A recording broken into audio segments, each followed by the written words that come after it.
So when you see these cups here, you might be thinking, Bob's going to do a magic trick. But I'm not. I'm not a very good magician. I don't even know any magic tricks, but I do know how to teach English. These cups are here because I want to talk about words we use to describe position and place. So stick around in this English lesson. It might be a bit of review for you, or you might learn some new words that you can use to talk about how you position things and how you place things.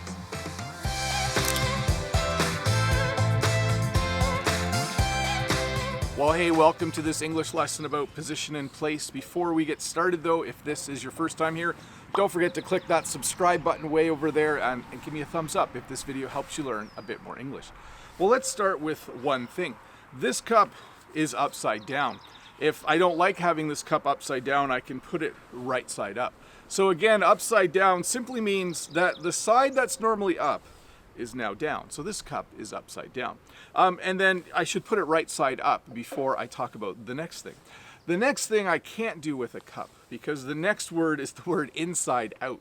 This is my winter hat. I call it a toque. And if I take it off quickly, sometimes it ends up being inside out.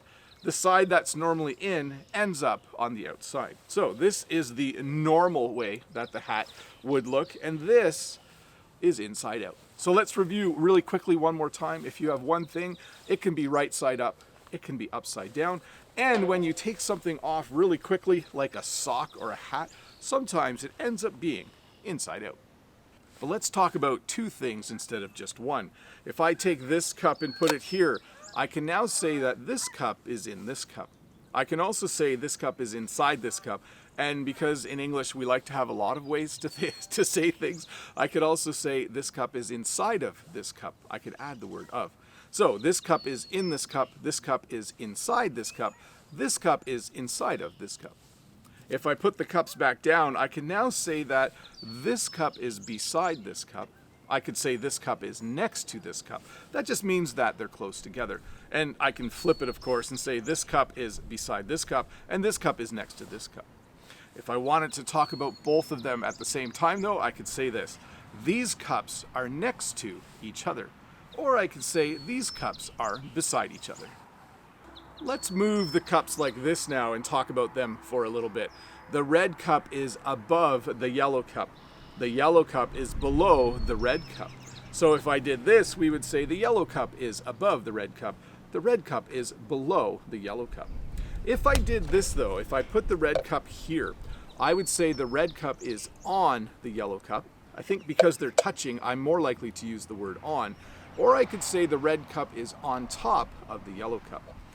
If I talk about the yellow cup, I would just say the yellow cup is underneath the red cup. So the red cup is above, the yellow cup is below, the red cup is on, the red cup is on top of, the yellow cup is underneath. But maybe we should move the cups like this, and we should talk about them for a little bit. When I put the cups like this, the yellow cup is in front and the red cup is behind. We do add the word of though when we talk about them together. I would say the yellow cup is in front of the red cup and the red cup is behind the yellow cup. I can also say things like this. If I put them like this, I could say the yellow cup is near the red cup. You can tell that they're almost touching. They're very, very close together. I could also say that the yellow cup is close to the red cup. That would mean the same as saying that it's near the red cup. And then if I did this, of course, if I put them over here, I would say the yellow cup is far from the red cup. The red cup is definitely far from the yellow cup. But let's talk about what we would say if we had three cups. I would say that the yellow cup is in the middle. We have three cups. We have a cup at each end, and the yellow cup is in the middle. I could also say that the yellow cup is in between the blue cup and the red cup. So this yellow cup is in the middle, and it's also in between.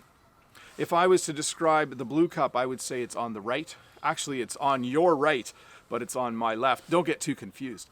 If I was to describe the red cup, I would say it's on the left. Well, your left. It's on my right, but it's on your left. I could also say that the blue cup is to the right of the yellow cup. So if I wanted to talk about their positions relative to each other, the blue cup is to the right of the yellow cup.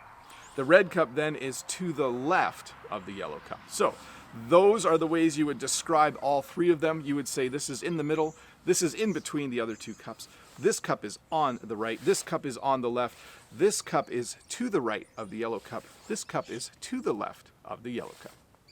Well, thank you for watching this English lesson about position and place. I know I didn't cover all of the words, but I did cover most of the words you would use when talking about 1, 2, or 3 items. If this is your first time here, don't forget to click that red subscribe button over there and give me a thumbs up if this video helped you learn a bit more English. And if you have the time, if you look over here to the right, you'll see that there are other English lessons that you can watch.